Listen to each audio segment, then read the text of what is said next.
sa pýta vlka. Čo to fajčíš? To je tráva. Ako sa to fajčí?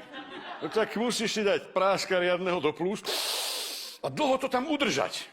Ako to mám tebe dlho držať? Tak čo ja viem, čo len tak dlho, ako keby si plávala pod vodou na druhú stranu rieky a späť.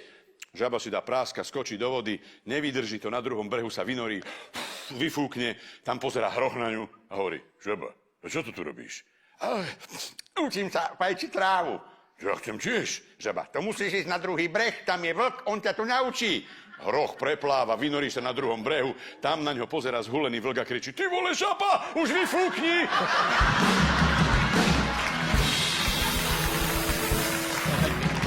No života.